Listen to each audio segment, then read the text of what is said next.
So we're going to get rid of Obamacare. And I said it the other day, the Republican Party will become the party of great health care.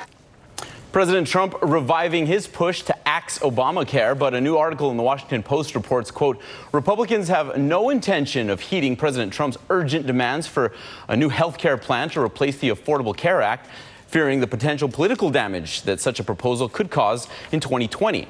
Joining me now is progressive commentator and radio talk show host Rashad Richey and nationally syndicated columnist Adriana Cohen, also a Boston Herald radio host. Good morning to you both.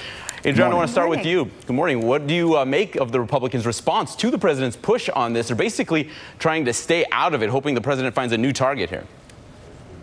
That's right. I mean, Mitch McConnell has, concerns that, unless you have a formal plan in place by the president to replace failing Obamacare with, you're basically venturing into perilous political waters because, it's kind of like put up or shut up because without a good plan to replace Obamacare with, this could be a failing issue for Republicans in 2020. And so he wants to slow it down, slow this talk of replacing Obamacare down until the president has a formal plan to put forward. You don't think that they learned, Adriana, any lessons from the last time around when they tried to rush something through and it didn't work? That's right. I mean, I believe they should pause and not present this issue until you have something much better to replace it with. Otherwise, it is perilous because politically, because look what happened in the last midterm elections. This is something that many of the Democrat candidates ran on, promising to fix the healthcare system, and they won in many states. And so I think President Trump has so many other things he could be focusing on right now, mainly that he's been totally exonerated and vindicated in the long special counsel probe. He should continue to pound that home, how the American people have been lied to, and that, he's been free of any charges. And then also he should celebrate, his achievements with the economy. Rashad, are Democrats at all concerned about these new threats to eliminate Obamacare? And do they think there's any risk at all that it could possibly be struck down? I think there's always risk it could be struck down. Let's talk about the president's comment. The president says that Republicans will be known as the party of health care. Well, that's news to Republicans. They are known as the party who repealed health care. And yes, the Affordable Care Act has problems. No one said the ACA was perfect, but let's be very clear. Medicaid, Medicare, Social Security, all of those government programs were passed and voted on by Congress and signed into law by presidents and have been amended since so that we could have a better program. Unfortunately, the ACA has not received that same treatment. Adriana, you've made it clear that you don't think that Trump should be going down this road, but still want a little help, a little perspective with this. The Kaiser Family Foundation found that Trump voters, they stand to lose the most if Obamacare is struck down. West Virginia, Mississippi, and Kentucky, they're at the top of the list of areas that will feel the biggest impact. So do you think that Trump voters even realize that they are the ones who would be hurt here if Obamacare goes away? Well, I mean, it all comes down to, can the GOP replace Obamacare with something better? If they can, then it's a winning issue for President Trump, and it'll help him sail to re-election in 2020. So it all depends on what exactly is in this plan. President Trump is working right now with 3 GOP senators, Senator Barrasso from Wyoming and Rick Scott amongst them, and they're crafting a new replacement plan as we speak. So we have to see what's in those details. But it's not the thing. It's such an important issue for all Americans. Republicans should not be hasty with it. I think President Trump should pivot to other issues that he can win on. For example, he campaigned on fixing infrastructure, failing infrastructure, and that's very important. That's something that he could get bipartisan support with the Democrat Party on. So I would suggest he head in that direction and also focus on, finalizing his, bilateral trade deals with Canada and Mexico. And there's so many. He doesn't have a shortage of a list of issues that he could be pushing forward right now, including, getting these judicial nominees put through finally and getting them finally appointed. Rashad, as we've discussed at length here, Democrats, they have attributed some of their success in the midterms to that focus on expanding health care access. So now how should Democrats use this as an advantage, as leverage, to get an advantage?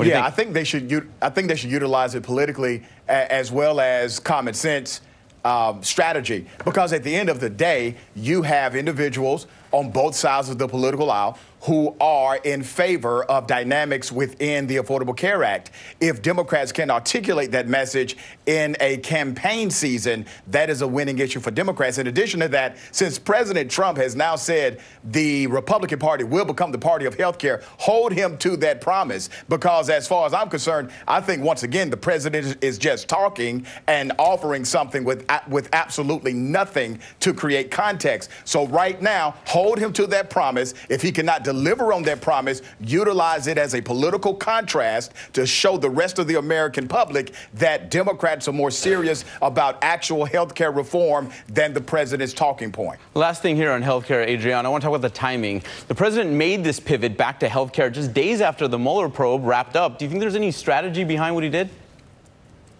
You know, it's interesting. I mean, maybe he's just tired of talking about the special counsel probe. It's been hanging over his head and his administration's head unfairly and unjustly for the past 2 years, because we know there was no collusion with Russia. The special counsel has proved that after a 22-month exhaustive investigation. He's been completely vindicated. But, you know, fixing health care was a promise that the president made while he campaigned, and he has proven over and over again that, you know, promises made, promises kept. He will deliver on this. I just caution him, as do other, you know, members of the GOP, go forward with replacing Obamacare, but make sure you're ready to go, because there's no room for error here. There isn't. Rashad, Attorney General Bill Barr is now saying that he expects to give Congress a redacted version of the Mueller report by mid-April. Democrats are rejecting that. Too little, too late, they think. They want the full report by April 2nd. That's this Tuesday. So what should we expect to see from Democrats when he misses that deadline? Yeah, they're going to subpoena him. They will subpoena him. They will also subpoena Mueller. And here's the thing. There is a constitutional basis for Attorney General Barr not releasing the full 400-page report to the general public. However, he does not have that same constitutional protection as it relates to the U.S. Congress. The U.S. Congress has a constitutional authority for oversight. They have an obligation for oversight. So he cannot pass the same with the public as he does with Congress. So I'm sure that this will be a battle. And even over the redactions, when the redactions finally come out, you're going to have a fight about that, likely in court. Adriana, shouldn't Barr just put out the whole report? Just put it all out there. There won't be any more lingering questions. They'll be done with it. I mean, because if he really wanted to, he could just request a court order to release the grand jury information instead of redacting it. You know, he has to follow procedures, and, you know, he has to take his time and dissect this nearly 400-page report.